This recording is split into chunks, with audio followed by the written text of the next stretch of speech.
ಬಳ್ಳಾರಿ ನಗರದ ಸರ್ಕಾರಿ ಶಾಲೆಯೊಂದು ತುಂಬಾನೇ ಹಳೆಯದಾಗಿದ್ದು ಸಂಸ್ಥೆಯೊಂದು ಅದನ್ನು ದತ್ತು ಪಡೆದು ಮೂಲಸೌಕರ್ಯ ಅಭಿವೃದ್ಧಿಪಡಿಸಿದೆ. ಅದರಿಂದ ಶಾಲೆಗೆ ದಾಖಲಾತಿ ಸಂಖ್ಯೆಯು ಹೆಚ್ಚಳವಾಗಿದೆ ಅಂತ. ಏನಿದು ಸ್ಟೋರಿ ನೀವೇ ನೋಡಿ.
ಬಳ್ಳಾರಿಯ ಡಿಆರ್ ಲೈನ್ ಪೊಲೀಸ್ ಕ್ವಾರ್ಟರ್ಸ್ ಬಳಿ ಇರುವ ಸರ್ಕಾರಿ ಶಾಲೆಯನ್ನು ಕಳೆದ ಶೈಕ್ಷಣಿಕ ವರ್ಷದಲ್ಲಿ ನಿಮಗಾಗಿ ನಾವು ಸಂಸ್ಥೆಯು ದತ್ತು ಪಡೆದಿದ್ದು ವಿದ್ಯಾರ್ಥಿಗಳಿಗೆ ಕುಡಿಯುವ ನೀರು, ಶೌಚಾಲಯ, ಡಿಜಿಟಲ್ ಲ್ಯಾಬ್, ಕಂಪ್ಯೂಟರ್ ಲ್ಯಾಬ್ ಸೇರಿದಂತೆ ವಿವಿಧ ಮೂಲಭೂತ ಸೌಕರ್ಯಗಳನ್ನು ಒದಗಿಸಿದೆ.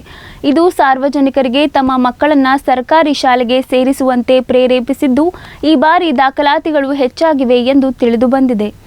ಅಷ್ಟೇ ಅಲ್ಲದೆ ಸಾಂಸ್ಕೃತಿಕ ಕಾರ್ಯಕ್ರಮಗಳನ್ನು ಹಮ್ಮಿಕೊಳ್ಳುವ ಮೂಲಕ ಮಕ್ಕಳನ್ನು ಶಾಲೆಗೆ ಕರೆತಂದು ಉತ್ತಮ ಶಿಕ್ಷಣ ನೀಡುವಲ್ಲಿ ನಿಮಗಾಗಿ ನಾವು ಸಂಸ್ಥೆ ಒಂದು ಹೆಜ್ಜೆ ಮುಂದಿಡುವ ಮೂಲಕ ಮಾದರಿಯಾಗಿ ಹೊರಹೊಮ್ಮಿದೆ. ನಾವು ಇಲ್ಲಿ ಸರ್ಕಾರಿ ಶಾಲೆಯಲ್ಲಿ ಈ ವರ್ಷ 3 ಜನ ಶಿಕ್ಷಕರು ಕೆಲಸ ನಿರ್ವಹಿಸ್ತಾ ಇದ್ದೀವಿ.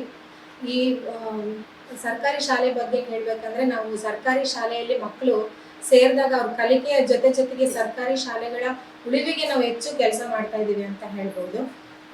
ಸೊ ಇಲ್ಲಿ ಸರ್ಕಾರಿ ಕೂಡ ನಮ್ಮ ಸರ್ಕಾರ ಕೂಡ ಅನೇಕ ಸೌಲಭ್ಯಗಳನ್ನು ಒದಗಿಸ್ತಾ ಇದೆ. ಸರ್ಕಾರಿ ಮಕ್ಕಳು ಇಲ್ಲಿ ಸೇರಬೇಕು ಅನ್ನೋಕ್ಕೋಸ್ಕರ ಬಡ ಮಕ್ಕಳನ್ನು ಹೆಚ್ಚು ಗುರಿಯನ್ನಾಗಿರಿಸಿಕೊಂಡು ಪ್ರತಿ ವರ್ಷನೂ ಅನೇಕ ಸೌಲಭ್ಯಗಳನ್ನು ಸರ್ಕಾರ ಒದಗಿಸ್ತಾ ಇದೆ ಅಂತ ಹೇಳ್ಬೋದು. ಈಗ ಆಲ್ರೆಡಿ ನಮ್ಮ ಶಾಲೆಗೆ ನಮ್ಮ ಇಲಾಖೆಯಿಂದ ಪಠ್ಯಪುಸ್ತಕಗಳು ಬಂದಿದೆ, ಸಮವಸ್ತ್ರಗಳು ಬಂದಿದ್ದಾವೆ. ಇದರ ಉಪಯೋಗವನ್ನು ಮಕ್ಕಳು ಪಡ್ಕೋಬೇಕು. ಇನ್ನು ನಮ್ಮ ಶಾಲೆಯ ಬಗ್ಗೆ ಹೇಳಬೇಕು ಅಂತಂದರೆ ಸರ್ಕಾರಿ ಸೌಲಭ್ಯಗಳ ಜೊತೆಗೆ ನಾವಿಲ್ಲಿ ಕಂಪ್ಯೂಟರ್ ಶಿಕ್ಷಣವನ್ನು ಕೂಡ ನಮ್ಮ ಮಕ್ಕಳಿಗೆ ನೀಡ್ತಿದ್ದೀವಿ ಈ ವರ್ಷ.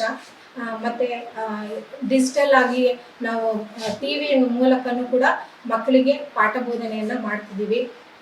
ಸೊ ಇನ್ನು ಸರ್ಕಾರಿ ಶಾಲೆ ಒಳಗೆ ಬಂದರೆ ಮಕ್ಕಳು ಬರೀ ಓದು ಬರಹ ಅಷ್ಟೇ ಅಲ್ಲದೆ ಅವರು ಇನ್ನು ಕ್ರೀಡೆಯಲ್ಲಿ ಏನಾದರೂ ಅವರಿಗೆ ಆಸಕ್ತಿ ಇದ್ದರೆ ಅದರ ಬಗ್ಗೆ ಕ್ರೀಡಾ ಸಾಮಗ್ರಿಗಳು ಕೂಡ ನಮ್ಮ ಸರ್ಕಾರಿ ಶಾಲೆಯಲ್ಲಿ ಲಭ್ಯ ಇವೆ.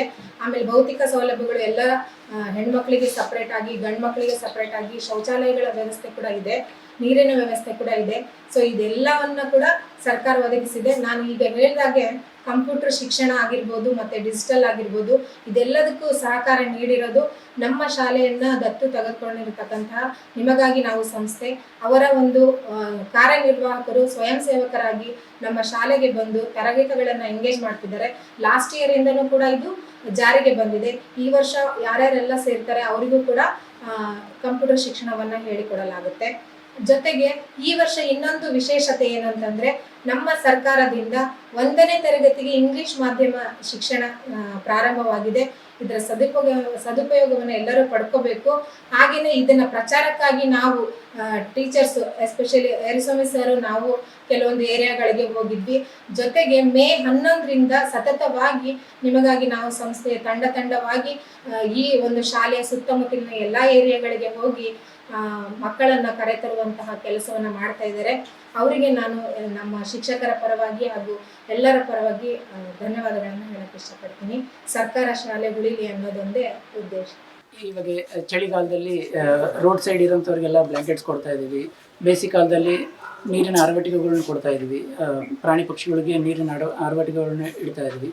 ಇನ್ನು ಮಳೆಗಾಲ ಬಂತು ಅಂತೇಳಂತಂದರೆ ಯಾರು ಅವ್ರ ಮನೆ ಮುಂದೆ ಗಿಡ ಬೆಳೆಸೋಕೆ ಇಷ್ಟ ಇರುತ್ತೆ ಅವ್ರು ಒಂದು ಮಾತು ನಮ್ಗೆ ತಿಳಿಸಿದ್ರೆ ಸಾಕು, ಅವ್ರ ಮನೆ ಮುಂದೆ ಹೋಗಿ ಗಿಡ ಇಟ್ಟು ಬರೋದು ಕೆಲಸ ಮಾಡ್ತಾಯಿದ್ವಿ.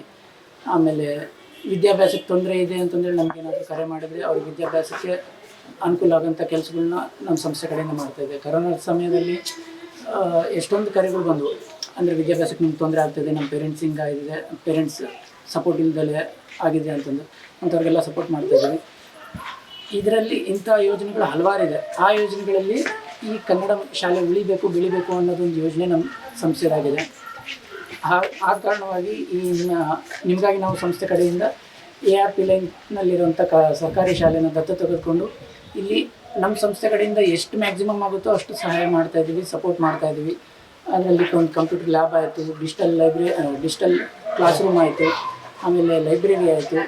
ಆಮೇಲೆ ಸಂಸ್ಥೆ ಕಡೆಯಿಂದನೇ ಒಂದು ಕಂಪ್ಯೂಟರ್ ಲ್ಯಾಬ್ಗೆ ಶಿಕ್ಷಕರನ್ನ ಆಯ್ಕೆ ಮಾಡಿಕೊಂಡು ಮಕ್ಕಳಿಗೆಲ್ಲ ಕಂಪ್ಯೂಟರ್ ತರಬೇತಿ ಕೊಡ್ತಾಯಿದ್ವಿ. ಇನ್ನು ಗ್ರೌಂಡ್ನಲ್ಲಿ ಆ್ಯಕ್ಟಿವಿಟಿ ಬಂತು ಅಂತ ಹೇಳಿದ್ರೆ ಸ್ಪೋರ್ಟ್ಸ್ ಟೀಚರ್ನ ಸಂಸ್ಥೆ ಕಡೆಯಿಂದನೇ ಅಪಾಯಿಂಟ್ ಮಾಡಿ ಸ್ಪೋರ್ಟ್ಸ್ ಬಗ್ಗೆ ಅವೇರ್ನೆಸ್ ಮೂಡಿಸ್ತಾ ಇದ್ದೀವಿ. ಕಲ್ಚರಲ್ ಇವೆಂಟ್ ಬಗ್ಗೆ ಎಷ್ಟೋ ವರ್ಷಗಳಿಂದ ಈ ಶಾಲೆಯಲ್ಲಿ ಆ್ಯನ್ಯುವಲ್ ಡೇ ಫಂಕ್ಷನ್ನೇ ನಡೆದಿರಲಿಲ್ಲ. ಸಂಸ್ಥೆ ವತಿಯಿಂದ ಆ್ಯನ್ಯುವಲ್ ಡೇ ಫಂಕ್ಷನ್ ಆಯಿತು. ಒಟ್ಟು ಖಾಸಗಿ ಶಾಲೆಯಲ್ಲಿ ಏನೇನು ಮಾಡ್ತಾರೆ, ಏನೇನು ಆ್ಯಕ್ಟಿವಿಟೀಸ್ ಇರ್ತವೆ ಅವೆಲ್ಲವೂ ನಾವು ಗೌರ್ಮೆಂಟ್ ಶಾಲೆಯಲ್ಲಿ ಮಾಡ್ತಾಯಿದ್ವಿ. ಖುಷಿ ವಿಚಾರ ಏನು ಅಂತ ಹೇಳಿದ್ರೆ ಈ ವರ್ಷ 1ನೇ ತರಗತಿಗೆ ನಮಗೆ ಇಂಗ್ಲೀಷ್ ಮೀಡಿಯಮ್ಗೆ ಪರ್ಮಿಷನ್ ಸಿಕ್ಕಿದೆ. ಇನ್ನು ಆಮೇಲೆ ನಾವು ಬರೋದಕ್ಕಿಂತ ಮುಂಚೆ ಇಲ್ಲಿ ಸ್ಟ್ರೆಂತ್ 39 ಇತ್ತು, ಇವಾಗ ಒಂದು 70ರವರೆಗೆ ಆಗಿದೆ. ಖುಷಿ ಅನ್ನಿಸ್ತದೆ. ಇದೇ ಥರನೇ ಸ್ಟ್ರೆಂತ್ ಇನ್ಕ್ರೀಸ್ ಆಗಲಿ. ಸರ್ಕಾರಿ ಶಾಲೆನ ಯಾರೂ ಕಡೆಗಣಿಸ್ಬೇಡ್ರಿ. ಅದರಲ್ಲಿ ಕೂಡ ಎಲ್ಲ ಉತ್ತಮವಾದಂಥ ಶಿಕ್ಷಣ ದೊರೀತಾ ಇದೆ. ಅದನ್ನು ಸದುಪಯೋಗ ಪಡಿಸ್ಕೊಳ್ರಿ ಅಂತ ಹೇಳೋಕ್ಕೆ ಇಷ್ಟಪಡ್ತೇನೆ. ಧನ್ಯವಾದಗಳು. ಎಷ್ಟು ವರ್ಷ ಆಯ್ತು ಈ ಶಾಲೆನ ದತ್ತು ತಗೊಂಡು? ಸರ್, ಈ ಶಾಲೆಯಿಂದ ದತ್ತು ತಗೊಂಡು 1 ವರ್ಷ ಸಂಪೂರ್ಣ ಆಗಿದೆ. ಯಾರು ಸಪೋರ್ಟ್ ಇದೆ ನಿಮಗೆ ಜಾಸ್ತಿ? ಸರ್, ಸಪೋರ್ಟ್ ಅಂತೇಳಿ ಯಾರ್ದು ಇಲ್ಲ. ಎಲ್ಲ ನಮ್ಮ ಏಜ್ ಗ್ರೂಪ್ನವ್ರದ್ದೇ ಅದೇ. ನಿಮಗಾಗಿ ನಾವು ಸಂಸ್ಥೆಯಲ್ಲಿರುವಂಥ ಸದಸ್ಯರು ಎಲ್ಲರ ಸಪೋರ್ಟಿಂದಲೇ ಇದು ಕೆಲಸ ನಡೀತಾ ಇದೆ. ಒಟ್ಟು ಎಷ್ಟು ಜನ ಇದ್ದಾರೆ ಮಕ್ಕಳು? ಗರ್ಲ್ಸ್ ಅದ್ರ ಬಾಯ್ಸು? ಸರ್, ಅಟ್ ಪ್ರೆಸೆಂಟ್ ಇವಾಗ 79 ಇದ್ರು. ಇವಾಗ 7th ಪಾಸ್ ಔಟ್ ಆಗಿರೋ ತೆಗೆದ್ಮೇಲೆ ಇವಾಗ ಅಡ್ಮಿಷನ್ಸ್ ಎಷ್ಟಾಗ್ತದೆ ನೋಡ್ಬೋದು. ನಮ್ಮ ಪ್ರಕಾರ ಈ ಸತಿ ಒಂದು 3 ಜನದ ಮೇಲೆ ಆಗ್ಬೋದು ಅಡ್ಮಿಷನ್ಸ್ ಅಂತ ಹೇಳಿ ಗೆಸ್ ಇದೆ. ಇನ್ನು ಮುಂದೆ ನಿಮ್ಮ ಲಕ್ಷ್ಯ ಏನಿದೆ? ಇದರಿಂದ ಸ್ಕೂಲ್ಗೆ ಸೀಮಿತ ಆಗ್ತೀರಾ ಇನ್ನು ಮುಂದೆ? ಸರ್, ಇದು ನಾವು ಒಂದು ಎಕ್ಸಾಂಪಲ್ ಆಗಿ ಈ ಶಾಲೆಯನ್ನು ದತ್ತು ತೊಗೊಂಡಿದ್ದೀವಿ. ಇದು ನಮಗೆ ಸಂಪೂರ್ಣ ಸಕ್ಸಸ್ಫುಲ್ ರೇಟ್ ಬಂತು ಅಂತಂದರೆ ಡೆಫಿನೆಟ್ಲಿ ನಮ್ಮ ಮುಂದಿನ ದಿನಗಳಲ್ಲಿ ಬೇರೆ ಶಾಲೆಗಳನ್ನು ಕೂಡ ದತ್ತು ತೆಗೆದುಕೊಂಡು ಅದನ್ನು ಡೆವಲಪ್ಮೆಂಟ್ ಮಾಡೋ ಕಾರ್ಯ ಮಾಡ್ತೀವಿ. ಸರಳದೇವಿ ಕಾಲೇಜಲ್ಲಿ ನಾನು ಲಿಟ್ರೇಚರ್ ಸ್ಟೂಡೆಂಟ್ ಆಗಿದ್ದೀನಿ. ಜೊತೆಗೆ ಇದೇ ಸರ್ಕಾರಿ ಶಾಲೆಯಲ್ಲಿ ನಾನು ಪಾರ್ಟ್ ಟೈಮ್ ಟೀಚರ್ ಆಗಿ ಮಕ್ಕಳಿಗೆ ಡ್ಯಾನ್ಸು, ಸಾಂಗು ಎಲ್ಲವನ್ನು ಹೇಳ್ಕೊಡ್ತಾ ಇರ್ತೀನಿ. ನಾನು ಇದೇ ನಿಮಗಾಗಿ ನಾವು ಸಂಸ್ಥೆಯ ಸದಸ್ಯನಾಗಿರ್ತೇನೆ. ನಮ್ಮ ಸಂಸ್ಥೆ ಎಷ್ಟೊಂದು ಕೆಲಸಗಳು ನಡೀತಾ ಇದ್ದಾವೆ. ಅದರಲ್ಲಿ ಎಷ್ಟೋ ಕೆಲಸಗಳಿದ್ದಾವೆ. ಅದರಲ್ಲಿ ಒಂದು ಈ ಸರ್ಕಾರಿ ಶಾಲೆ ಮಕ್ಕಳು ಬೆಳಿಬೇಕು, ಸರ್ಕಾರಿ ಶಾಲೆಗಳು ಉಳಿಬೇಕು ಅನ್ನೋ ಕಾರಣಕ್ಕಾಗಿ ನಮ್ಮ ಸಂಸ್ಥೆ ದತ್ತು ಪಡೆದುಕೊಂಡಂತಹ ಇದು ಶಾಲೆ. ಇದು ಏನಿಲ್ಲ, ಮಕ್ಕಳು ಎಲ್ಲರೂ ಸೇರಬೇಕು, ಮಕ್ಕಳು ಎಲ್ಲರೂ ಬೆಳಿಬೇಕು. ಇಲ್ಲಿ ಇದೇ ಸ್ಕೂಲಲ್ಲಿ ಎಷ್ಟೆಂತ ದೊಡ್ಡ ದೊಡ್ಡ ಗಣ್ಯರು ಓದಿದ್ದಾರೆ, ಎಷ್ಟೋ ದೊಡ್ಡ ದೊಡ್ಡ ವ್ಯಕ್ತಿಗಳು ಓದಿದ್ದಾರೆ. ಆದರೆ ಈ ಸ್ಕೂಲ್ ಈಗ ಯಾರಿಗೂ ಗೊತ್ತಿಲ್ಲ, ಯಾಕಂದ್ರೆ ಇದು ಒಳಗಡೆ ಇದ್ದ ಕಾರಣಕ್ಕಾಗಿ ಯಾರಿಗೂ ಅಷ್ಟು ಗೊತ್ತಾಗ್ತಾ ಇಲ್ಲ. ಈ ಸ್ಕೂಲ್ ಪ್ರಚಾರ ಕೂಡ ಮಾಡಬೇಕು. ನಮ್ಮ ಸರ್ಕಾರಿ ಶಾಲೆಯಲ್ಲಿ ನಿಮಗೆ ಯಾವುದೇ ಪ್ರೈವೇಟ್ ಸ್ಕೂಲ್ಗಳಿಗೆ ಏನೇನು ಇರ್ತಾವಲ್ಲ ಅದೇ ರೀತಿಯಾಗಿ ನಾವು ಸರ್ಕಾರಿ ಶಾಲೆಯಲ್ಲಿ ಕಂಪ್ಯೂಟರ್ ಲ್ಯಾಬ್ಸ್ ಆಗಿರ್ಬೋದು, ಡಿಜಿಟಲ್ ರೂಮ್ ಆಗಿರ್ಬೋದು, ಲೈಬ್ರರಿ ಆಗಿರ್ಬೋದು ಎಲ್ಲವನ್ನು ಸದುಪಯೋಗ ಮಾಡಿಕೊಡ್ತಾ ಇದ್ದೀವಿ. ಎಲ್ಲರಿಗೂ ಉಪಯೋಗ ಆಗಲಿ ಅಂತ ಕೊಡ್ತಾ ಇದ್ದೀವಿ. ಅದರಲ್ಲೂ ಉಚಿತವಾಗಿ ಮಾಡಿಕೊಡ್ತಾ ಇದ್ದೀವಿ. ಅದಕ್ಕಾಗಿ ಎಲ್ಲರೂ ಈ ಶಾಲೆಗೆ ಸೇರಿ ಉನ್ನತವಾಗಿ ನಮ್ಮ ಸರ್ಕಾರ ಬೆಳಿಬೇಕು ಅನ್ನೋ ಕಾರಣಕ್ಕಾಗಿ ಹೇಳ್ತೇವೆ. Thank you.